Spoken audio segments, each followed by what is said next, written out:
started. Hello, besties and bosses. Happy Monday.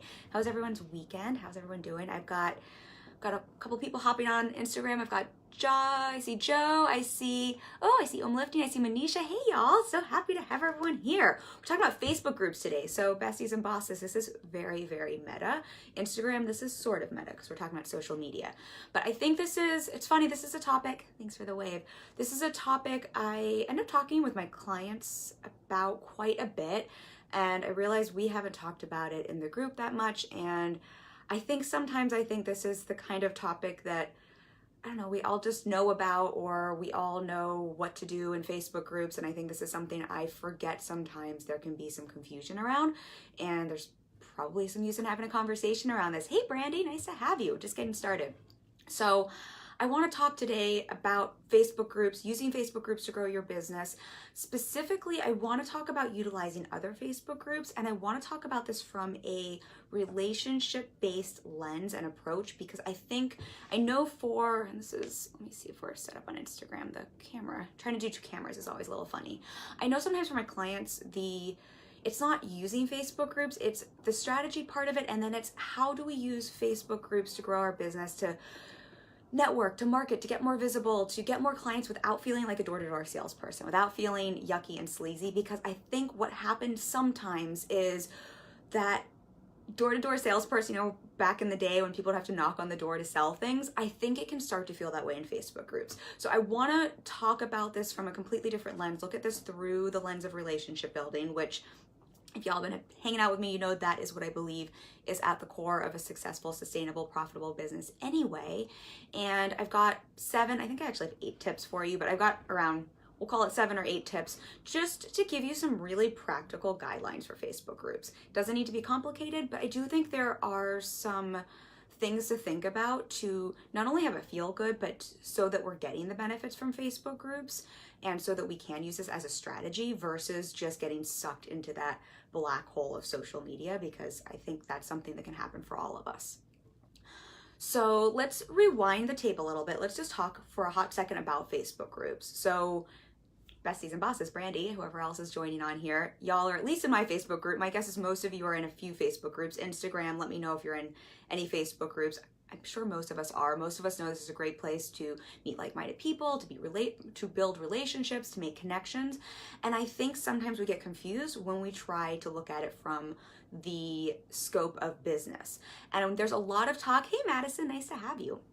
There's a lot of talk about having your own Facebook group, which I love having a Facebook group as a side tangent. I think if it's something you want to do, whole different conversation. I think it's a really beautiful way to build community and to build visibility and so many different things. There's so many benefits to having a Facebook group. But today I really want to talk about utilizing other Facebook groups to grow your business. So this isn't about building your own Facebook group. This is about utilizing other Facebook groups. And honestly, Instagram, the same strategy and principles apply to utilizing other people's audiences on Instagram.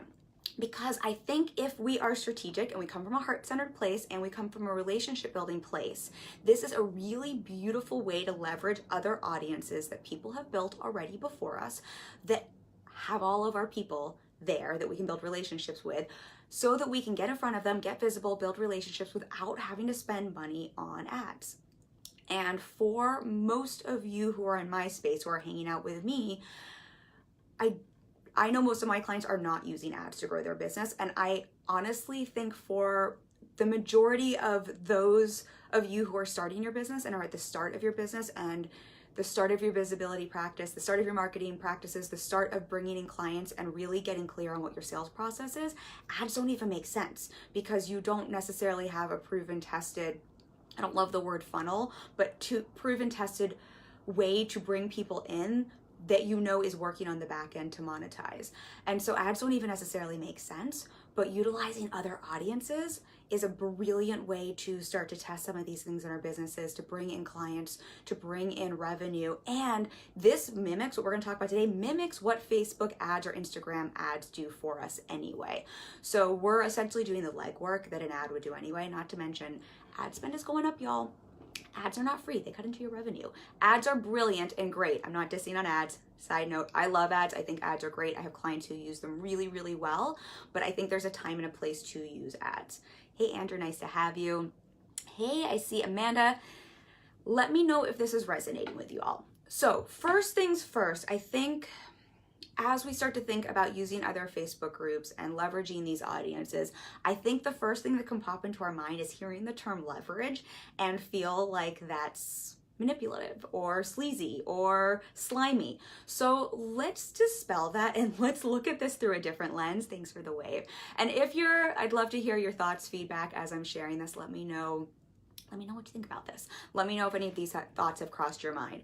So I'm saying leverage because I think it's just a word we can all understand and we know what I mean by that. But really what we're doing, I think a better way to think about this and a way to look at this is what we used to do before social media existed. What would we do to meet people and to build relationships and to network and market ourselves outside of ads? Because that's always been something. We'd go outside of our home, we'd put on pants, and we'd go to a networking event. We'd go to a coffee shop. We'd go to take people out to dinner. We would go talk to anyone who would listen, and we'd build relationships with real human beings. So if I wanted to go to a networking event, I'd go there to meet people and I'd have conversations with them. And then I would tell them about my work and we'd start a relationship and we'd stay in touch, and that would lead to whatever it would lead to. Now we have social media, and social media, if we start to look at it through the lens of relationships, can mimic exactly what we do offline, online. And I think if we could start to think about social media this way, Facebook groups, Instagrams, leveraging other audiences, we can really just start to think about it as little tiny communities, little tiny networking events, little tiny parties, little tiny cocktail parties or dinner parties where our people are hanging out, that we're gonna go and we're going to build relationships. We're going to meet people. We're going to get in front of people. We're going to start conversations. And other people's Facebook groups or other people's Instagrams accounts just happen to be, they're already holding a party. They're already having an event. They're already hosting a really great networking party, whatever you want to call it, where our people are already hanging out. So we don't have to go look for them. Does this make sense? Does this help reframe this concept a little bit? And hey, those of you who are just joining, let me know if this is making sense. I think taking this reframe and starting to look at leveraging other groups, other audiences this way can make it feel a little bit better. And really that's all it is. I also think if we can use this as the litmus test for everything we're doing, how would I behave offline? How would I build a relationship offline? We can almost always find the answers for what to do online. And I'm gonna go through those 7 steps or tips or whatever you want to call those in a second. But I think this is just a great groundwork, a great way to lay the groundwork for this. The other thing I think is really important to think about, and this is something that comes up with clients quite a bit, is the intention going into anything like this, going into any kind of marketing, honestly, any kind of relationship building in our business is the intention. So it is a very different intention to feel like we're going into Facebook groups hunting for clients. That feels gross, y'all. That feels yucky to me. I don't know about you, but that doesn't feel good to me. And I know I had a client conversation, gosh, it was probably about a year ago. One of my clients uses this strategy really well, and she was hating it because it felt like she was hunting for clients. That does not feel good. No one wants to hunt for clients. It's very different if our intention is to go meet people and build relationships and to share some value and to share some joy and to share some inspiration and to see who we can meet today, knowing that at the core of a successful, sustainable, profitable business are relationships. And so long term, that's going to turn into business, but we're not doing this through the lens of where can I find my next client? How can I hunt for a client? Do you see how those are 2 very different intentions? Gemma says, hey, Kim, perfect time as always. I'm so happy to have you, Gemma, and thank you. I'm so happy to hear this is perfect timing for you. And let me see. Amanda Joy says it does make sense. However, a lot of people are overwhelmed with groups. How do you make your group stand out is the question I have. Cool. So I will get to that. Amanda, I'm talking more today about other groups versus having your own group. Maybe I'll do another live on having your own group. Let me know if you all have questions about having your own group as well. I'm happy to do a live around that as well. But I think what you're bringing up is a really great lead into the first thought I have for leveraging, for using other Facebook groups to grow your business and to really get that visibility in marketing. And it piggybacks off of this because I do think a lot of us are overwhelmed with groups. I mean, how many groups are you all in? I bet some of you are in 25, 30, 40 groups. And so I think the first thing to think about when using other Facebook groups as a way to connect and meet people and build relationships is to focus on less, not more. This goes for everything in business, but especially with groups. And I think one of the best ways to use groups is to really think about finding 2 to 3 groups, 3 to 4 groups max. If messages popping up here, 3 to 4 groups max. Honestly, I'd rather you all find one group and go all in building relationships there than 25 groups where you're all over the place. 25 groups, someone correct me if I'm wrong. I don't know anyone who's hanging out in 25 groups and getting results from that. That would be like having an evening where you're going to network and trying to hit 25 cocktail parties versus I'm going to go to one and meet one new person I'm going to connect with, or I'm going to go to 2 parties tonight and meet a few new people. Amanda says, gotcha. So that's making sense. And Amanda, let me know if you're talking about your own group as well, because I definitely, if that's something you want, if you all want some info on, we can definitely do a live around that. Always helpful for me to know what you guys want some, and y'all, not you guys, there's women here too, what you all want some info around. Kristen says, hi, how do you find the right groups to spend your time in? So I think, thank you. You guys are all just prepping me for this. I think the next thing to think about is really, and this sounds Captain Obvious, this sounds overly obvious, but I think it's something we don't always think about, are where are your people hanging out? Not where are your peers hanging out, unless you also sell to your peers, unless your peers are also your customers. So where are your people hanging out? What groups are they engaged in? And honestly, I find the more intimate, smaller groups usually are going to serve us better than some of the really large groups. There are some large groups that I really love, but in general, some of the smaller groups, again, I think about 2 things. How do you like to show up best? I know a lot of my people are heart-centered, and if they went to a huge rave, for example, they'd be a little overwhelmed versus if they went to a smaller, more intimate party. I think it's the same thing with Facebook groups if we think about it that way. And then we want to think about what party are our people hanging out at, and starting to get as specific. I mean, this goes into the whole ideal client conversation, but really getting specific with where our people would be hanging out online, and then drilling down into those 3 or 4 groups and finding where are our people so that we can connect with them. Kristen, does that help? I find that to be an almost overly simple answer, and also I think it's easy for us to get overwhelmed and think that maybe we need to be doing something else. Gemma says search groups on Facebook for keywords to do with our ideal clients. Yes, that's a great tip. And here's a tip for those of you with a Facebook group as a side note. So what Gemma is saying is you can go into the search bar at the top of Facebook to search some keywords that your ideal clients would be using to find a group. So for example, I work with online entrepreneurs. Creative entrepreneurs, they might be looking for a group for creative entrepreneurs. So that's what you're going to want to search. I would want to find places where creative entrepreneurs are hanging out. If you have a Facebook group, you can think about this and think, oh, that would be really helpful if somewhere in my title, I included those phrases that people are looking for, like creative entrepreneur, and put that into my title. So I very specifically have that in my title so that it's easy for people to find. So you can do the same thing if you have your own group. Let's say I know Gemma has a Facebook group for fitness. I think she has a few keywords in there. It's like SEO online. I think we just don't always think about it with our Facebook group names. So you can have a really fun, creative Facebook group name. Just make sure you're including something that makes it easy for people to also find if they're searching for a group. Kristen says, makes sense. Gemma says, can add tags in groups to help with searches too. Absolutely. Getting so many good tips. Keep these coming because I can share all of these. Amanda says, gotcha. All right, I'm gonna pivot back to, because otherwise I'm just gonna want to talk to you about growing a Facebook group. But today we're gonna talk about, again, other groups. So next tip for y'all, this again, I think sounds a little obvious, and yet I don't see a lot of people, I have a Facebook group, I don't see a lot of people doing this regularly and doing this in an effective way. And that's to share consistent value. If we're going to leverage other Facebook groups to build relationships online, the best way we can do this is to be consistent.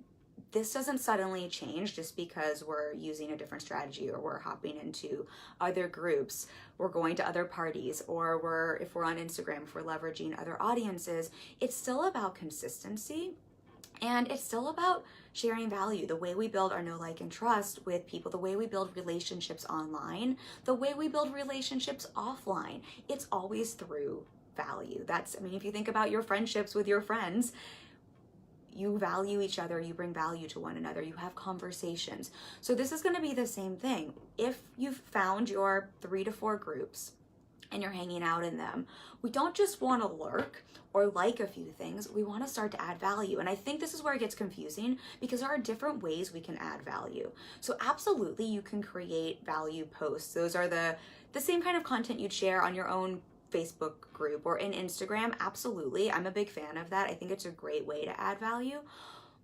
But we can also add value by answering questions, by giving people inspiration, by communicating and engaging with other people's posts and with what they're sharing. Remember, we're building relationships. A relationship takes 2 people. We're having conversations. And I think sometimes we forget that we have to give what we want to get in return. I know I've talked about this before, and some of you might be sick of hearing this from me, but it really gets forgotten. And so I think this is a really important part if we want to use, hey Steph, thanks for joining. If we want to use groups to our benefit to build relationships, we have to be willing to give whatever we want to receive. And we want to be consistent with it. So we don't want to just be a one-night stand who's showing up for a day or for a week and then bouncing and then wondering why this isn't working for us, wondering why we're not getting relationships. Oops, got messages popping up from Facebook groups. I mean, one-night stands aren't a relationship, y'all. And so it's the same with Facebook groups or Instagram or anything we're doing really with social media. We want to be consistent. And so I think sharing consistent value is the best way to do this, and value could look in different ways. Let me know if that tip is making sense. Oh, this is what I wanted to say with this to piggyback on that. I think some of us think using Facebook groups to grow our business is just hopping in on the promo days and dropping something. Use the promo days. Those are brilliant. That gives us visibility. I have a promo day. It's on Saturday, y'all. Use it. I want everyone to get business and make lots of money. However, you are going to get so much more bang from your buck if you're not just dropping in on the days where they're asking for your promo or asking to drop your Instagram link, if you're actually building relationships with the people who are in the group. That's how you're going to have those promos get clicked on. That's how you're going to grow the most. See a couple other people joining Instagram. Thank you all for joining. Andrew says, great topic. Thanks, Kim. Gemma says, I struggle with knowing what to share in groups because I feel like an invader sometimes and I don't know how to approach sharing my work, if that makes sense. That absolutely makes sense. So I love you. I love everyone here. Y'all are setting me up so perfectly for this. So I think a few things, Gemma, and I have a feeling this is how most people feel. And I know before I started leveraging Facebook groups more, that's exactly how I felt. So let's just normalize that. I think everyone feels that way. It's a weird thing because we don't, Gemma, I know I've talked with you about this before when we were back in the foundation, but I think it can feel a little bit like we don't know how to approach this. If we're using the party analogy, like we're running into a party where we weren't invited and we're just screaming something and running out. And let me know if that makes sense. But I think it can feel a little like that with Facebook groups. So I think the first thing, again, overly simple, and yet I had to catch myself on my own rules here just a few weeks ago, is introduce yourself in a group. Say hi. Almost every group has an option to introduce yourself. Use it. Use it. Most groups, I know I want my group to be a community. I want people to share and bounce ideas and to connect and yes, to grow their business and to also find friends and to find support. And we do that first by introducing ourselves. And so most groups will have, when you join the group, will have some sort of, you can either leave it underneath that feed or you can make a post. Introduce yourself. That is, I think, the easiest way first. So just like if you were offline and you were going to a party and you were going up to a group of people and you were going to start a conversation with them, you wouldn't just jump and interrupt the middle of their conversation. At least I don't think you would. You would probably wait for a pause in the conversation and then you'd introduce yourself before sharing something. So it's the same thing with Facebook groups. I don't recommend jumping in and interrupting the conversation. I recommend first saying, hey, hi, this is what I'm all about. Gemma says, I'll happily introduce myself and answer questions and help people, but it's how to approach the sharing my post without seeming salesy or whatever. Yeah, so I think then from that, then I think after you've introduced yourself, you're a part of the community. Here's my next tip on this. Always check the group rules. So some groups and this is, again, overly obvious, but how many of us don't necessarily do that? Every group is going to have some rules and guidelines. This is also just really great Facebook group etiquette because some group owners don't want us sharing in their Facebook groups. I love it. I personally love it. I mean, y'all have at it. It makes me so happy to see all of your content. In all sincerity, it really makes me happy. I booked years and years ago, my first client ever came from a Facebook group who I love and adore. So I think it's also such a great way to build our business, but a lot of groups are okay with that. Some groups aren't. So Gemma, I think first and foremost, read that. If a group allows it, give yourself permission. And then what I would share is think about the group and the space you're in and share the way you would share in your own group or on Instagram. Think about, instead of being salesy, think about how can I add to the conversation that's happening in the group already. So if the conversation in the group is, we'll use my Facebook group because you're in it. You guys, I'm sweaty. I gotta take this off. I'm like, look at how red I am. Our temperature is so up and down here in New York right now. So if we're thinking about my group, it's Business Besties, Creative Bosses. You want to think about who are the people in there, what's the conversation, what can I add to the conversation that would make sense with this group. So Gemma, I know you have health and fitness, or if you're talking about the CBD oil, I think and this is where we can be really smart about how we're doing this and really build actual relationships instead of just throwing our shit out there, is think about what's the conversation going on, what can I add to it through the lens of my work. So let's say, I'm making this up, Gemma, but I know you have things, let's say it's around relaxing or taking care of yourself on a busy schedule. You can take a post, you can repurpose your content, but take a post you've already written around moving your body in the middle of a busy day, or some workouts you could do at your desk, and you can just change it a little bit to fit the group and the conversation that's already going, so you're adding value to the group and the people there who are there. And I think that's how it can feel like we're not being salesy or we're not interrupting, and we're really tailoring something to the place we're in and building those relationships and adding value. Does that make sense, Gemma and everyone else? I don't know who just joined on Instagram. Thank you all for joining. Let me know if that makes sense or if you want more clarification, Gemma. I'm absolutely happy to add to this. What I'll say too here is, in terms of adding value to groups, I have a client who, she doesn't share value, what we're talking about with the value post. She only goes in and essentially offers love, support, and answers questions, and does this as her form of building relationships. And that's where she's built the relationships that have led to business for her and have helped her grow her business. So you don't have to go in and constantly drop content. I happen to love content. I think depending on what your business is and depending on if you enjoy content as a way to connect, I think it can be a lovely way to add to the conversation and to be a little more visible and to be seen as a thought leader and just to add something to the conversation going on. But don't discount the value that comes from also participating in conversations that are already there. So it can be either or. I think the key behind this, again, is finding the groups where your people are and that consistency piece. So if you're going to use this as a strategy and you want to build relationships, do this consistently. So don't just hop into a group willy-nilly once a week, once a month, whenever it feels good. This is something we want to do then on a consistent, regular basis.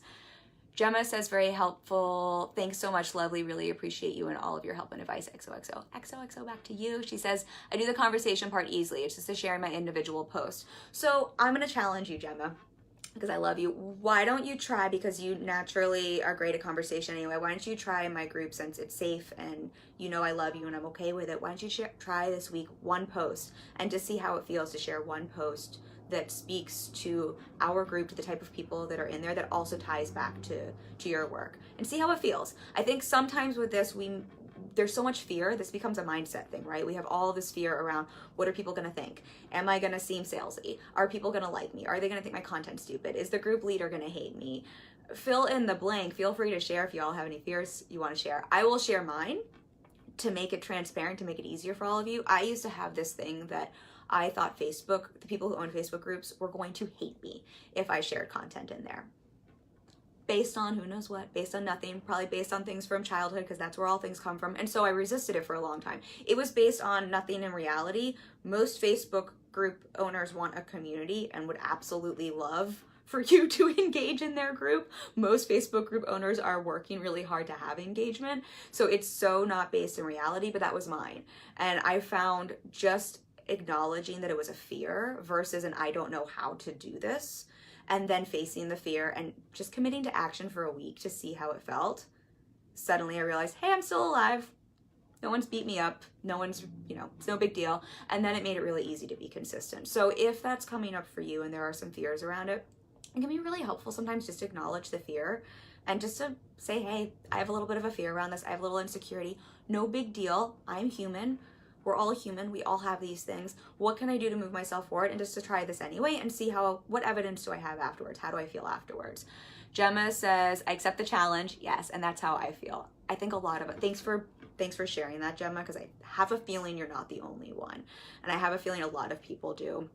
Y'all, it's always mindset, isn't it? It's always mindset.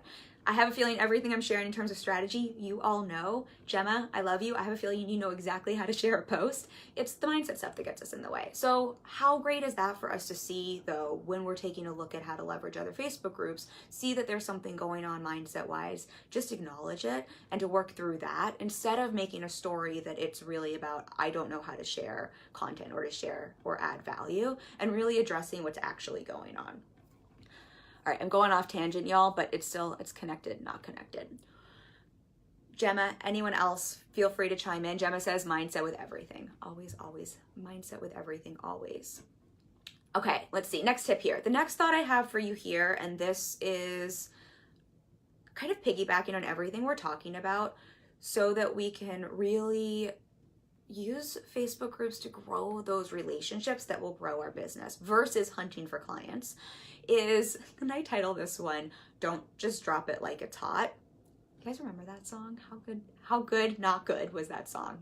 Awful song. But you know what I'm talking about. Don't just drop it like it's hot. So here's what I find can be a really common way to approach using Facebook groups. We find 20 Facebook groups, we find 20 parties, and we are essentially running in, screaming, and leaving. We're dropping it like it's hot, meaning we're hopping into a group. It's like we're checking something off a to-do list and we're dropping some content and we're running and leaving. I say this with love. That's not building relationships. That's not building your business. That's just getting lost in the abyss that is social media. So Facebook groups, like anything else, have, Manisha's got the crying, laughing faces. Do you remember that song? If I could sing, I would try to rap and sing for y'all. Drop it like it's hot, but I can't. So, and I'm already bright red, so we don't need to have that happen today. But you know what song I'm talking about. Facebook groups, like everything in social media, have an algorithm. So even if you don't want to engage with other people and you really just want to look at this strictly from a strategic lens, if you just drop your content into a Facebook group, it's going to get lost really quickly if you're not also engaging with other people in the Facebook group. The way we make algorithms work for us, I mean, I'm not an algorithm expert, but to the best of my knowledge, is to show social media that we are a human engaging with other humans and building relationships, and whoever we're building those relationships with, the algorithm is going to favor to put our content in front of those people. Does that make sense? So this is whether we're on Instagram or we're on Facebook. The more we take time to be a human and interact with the people in front of us, the more the algorithm is going to favor us and show our content to those people. So if you're going to take the time to create beautiful content and put it in front of people, this is why just choosing a few amount of Facebook groups works better than a million. Use the algorithm to your favor, which also happens to utilize building relationships to your favor, and engage with some of the other people in the group. Remember, it's a community. We're building relationships. We're not just running in and screaming and leaving. Take time to like a few posts, take time to share some love on some people's posts, answer questions, engage with people, and then share your content. This is great etiquette. This is going to make your posts go up in the feed and within that group. It's also really going to help you build relationships, which again is the whole intention here in the first place. Gemma says drop it like it's hot, and she has the crying faces too. The Betty Rocker joined. Hey Bree, nice to have you here. Thank you for the hearts, all the love. The Betty Rocker is amazing. Happens to be my wonderful cousin. All right, so we're not dropping it like it's hot. We're not running into Facebook groups, party crashing and leaving. We're building relationships. And I promise you, I promise everyone here, the more you focus on relationships first in Facebook groups, off Facebook groups, on Instagram, the more money you will make. And again, we're not looking at it with dollar signs in our eyes. We're not looking at looking for clients. We're looking at it, how can I build real relationships? I promise you, on the other side of those relationships are also your business, is also how your business is going to grow, is where those opportunities are going to come up. That's where your clients are going to come from. Gemma is on Facebook, Brie, and she says, hi, Brie. We're having cross communication here. How much do you love that? The Betty Rocker says, how can we create value? She says, how can we create value? And she says a heart. I think she's saying to the relationship piece, thinking about how can we create value? And absolutely, I think that's everything. Relationships, sharing value, building value, thinking about that first and foremost. And if you can use that as your lens and filter for everything you do, it is inevitable. If you add the consistency piece on the back end of that, it is impossible not to thrive. It really and truly is. The Betty Rocker says, yes, it's the true ROI. It is the true ROI. Heck yes, it is the true ROI. It's the true ROI, and it's the true, here's just a side tangent to the true ROI. I think we hear return on investment, ROI, and we think just money. But if you are here and you're hanging out with me, you are not in business just to make money. You want to make money doing what you love. You want to make a lot of money. I want you to make a fuck ton of money. I want you to make money doing what you love in a way that's really aligned to what you want to do. If we're focused on relationships, if we're focused on sharing value, if we're focused on people first, you're going to love your work. It is going to be heart-centered. It is going to be tied into your passion. And so not only you're going to make money, but you're actually going to like what you do, and you're not going to create a cage of your own making where suddenly you find yourself trapped in something that's making you miserable. End of side tangent rant. But really, I think sometimes we hear our ROI and think just money. ROI is also our lifestyle. It's also how we're living within our businesses and showing up for our work, y'all. All right. Let's see. Okay, next tip for you all. Make it easy for other people to engage with you. So if we're using Facebook groups to leverage, if we're using other Facebook groups to leverage their audiences and to grow our businesses, and we want to build relationships, I think one of the really easy things for us to forget about is, the Betty Rocker says, yes, it's the true ROI. It really is the true ROI, you all. So much so. Okay, making it easy for people to engage with you. I think it's really easy for us as we're sharing content, if we're sharing value, to forget, if we want to build relationships and connections with other people, that sometimes we make it really hard on people to engage back with us. And what I mean by this is sometimes we pour our heart and souls into content, and it's beautiful, but you have to remember the people on the other side, especially in a Facebook group, people want to look good. People want to feel good. So if we're sharing particular content that's asking people to out themselves or asking people to make themselves maybe share something really tough and vulnerable, if we're not making it easy on them by also sharing something vulnerable, or by sometimes creating content that's really easy for them to engage back with, where they don't have to think too hard, or they don't have to make themselves look bad, or they don't have to share a struggle they're going through, we're probably not going to get as much engagement. And that has nothing to do with your content not being brilliant. It has nothing to do with people not liking it. It's because you're making it hard for people to engage with you. If I ask you, and I know I'm okay with it, sometimes I share content that it's long and it's not necessarily something that's going to be easy for you to share back, but you can read. But I want to make sure I'm always also including something that's really simple to answer, a really easy question to answer, something that's really simple for you to engage back with, so that we can have a conversation, so that a bunch of you can talk with one another, so that you can share commonalities. This is why I will ask you if you like coffee or tea. Does that have anything to do with business? I mean, yes and no. It does, because it's something really common we can all connect on. It's something that's really easy for you to talk back with me around, and suddenly 5 of us are talking about the type of coffee we like, and 6 of us are talking about the tea or the cocoa we like, and we're having conversations and we're building relationships. Remember, relationships. So while yes, it's great to have our value posts and to share deep, vulnerable pieces of content, just remember, if we're also wanting to build relationships, so once in a while make it really easy on your people to engage back with you. And I think we can do that by creating some questions that are easy for people to answer, that don't make people look bad if they share. Most people don't want to unless it's a really specific container for that. And if you are going to have something that's a little more vulnerable and a little more difficult for people to share around, to be vulnerable first yourself. And if we think again about offline, that's the same way we would communicate with people offline. If you were having a really heartfelt conversation with a friend and you wanted them to open up, you'd probably share something about yourself first, and then they'd feel safe to open up. So it's going to be the same with sharing in other Facebook groups if you're wanting to build those relationships. Does that make sense? And then I see some comments from before. Gemma says, totally agree. Andrew's clapping.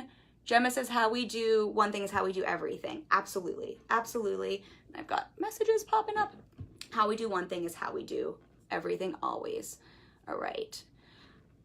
And I think we're on the final tip. Oh, I have 2 more tips for you. Okay, so do I have 2 more tips? No, I think I have just 1 more. We talked about looking at the Facebook group rules. Overly simple, y'all, but I think for your own mindset perspective, for any of you who are having those fears pop up around sharing, I think seeing the Facebook group rules in the groups you're engaged in will actually help calm your mind down a little bit when you see permission being given to you. And I really like to think about those as the house rules. I think it's also just Facebook etiquette if you're going to hang out in other groups, to really check those, because everyone has different rules about what is and isn't okay. It's the same with we're using the party analogy. You would follow someone's guest rules at their home. If they wanted you to take your shoes off before you entered their home, you'd follow those rules. So same goes for Facebook groups. All right, and then the last thought for y'all here about using Facebook groups to grow your business. And we've been touching on this a little bit, but really to think about quality over quantity. And especially since most of y'all are service-based entrepreneurs, I think we sometimes get so wrapped up in numbers. If you're service-based, you tend to not need so many numbers. It's more about quality over quantity. And so it's going to be the same when we're leveraging other Facebook groups and building those relationships. I'd so much rather see everyone go deep and make 1 new connection, make 2 new connections, really connect heart to heart to 1 or 2 new people each day, then spread themselves thin. We'll go back to the drop it like it's hot song, and dropping it like it's hot and spreading your content everywhere, just hoping that it's going to connect with someone. Making 1 or 2 new connections every day, if you did that 5 times a week, that's 10 new people a week. Most of your businesses would be completely transformed if you had 10 new people come into it. I mean, tell me if that's not true. I think most of you, if I said you're going to get 10 new clients this week, that would change most people's businesses, especially if you have a one-on-one model of some form. And yet so many of us are thinking, I need to find 100 new people tomorrow. So really and truly, quality over quantity. I can't get the cues right today. Quality over quantity when we're doing this. And I think, again, if we can just go back to what we were talking about earlier, less is more. Focus in on the consistency, focus in on fewer groups, focus in on really engaging and building those relationships, sharing value, and remembering the value looks more than one way. Value looks like, yes, sharing content. Value also looks like sharing love, sharing inspiration, answering those questions. I'm very popular right now, you guys. I'm getting a lot of text messages. So I hope it's not cutting up the internet connection. So sharing value can look different ways. And then if we're doing that consistently and we're also making time to engage with other people in a group and build that community, that's how we're going to create that quality over quantity. And final thought to put here, this isn't something I was thinking of sharing, but I do think this is important because I think we hear all of this and then we think, great, I need to now add on, it's like a whole full-time job to start using Facebook groups, or if we're leveraging other Instagram audiences, this is a full-time job to do this and to market my business. And I have a few thoughts around that I just want to close this out with. First of all, it kind of is your job. And I say that with love, but it doesn't have to be this strategy. You do not have to use this strategy. This is one of many, but marketing your business, building relationships, sharing value, getting in front of other people, getting visible so that you can grow your business. If you want to have a business that's profitable and sustainable and successful, that kind of is your job. So whether it's doing this or something else, again, this is not the only strategy. You do not have to use this one. But if you're going to commit to this, it is your job. So commit to doing it consistently. I don't know how else to put that. It just is. Again, there are other strategies. You do not have to use this strategy, but if you're going to, let's remember that even if we are doing work we love and we're passionate about, and we're heart-centered around, we're still running businesses. We still have a job. It is our job to get visible, to get out there, to build those relationships, to get in front of people. Does that make sense?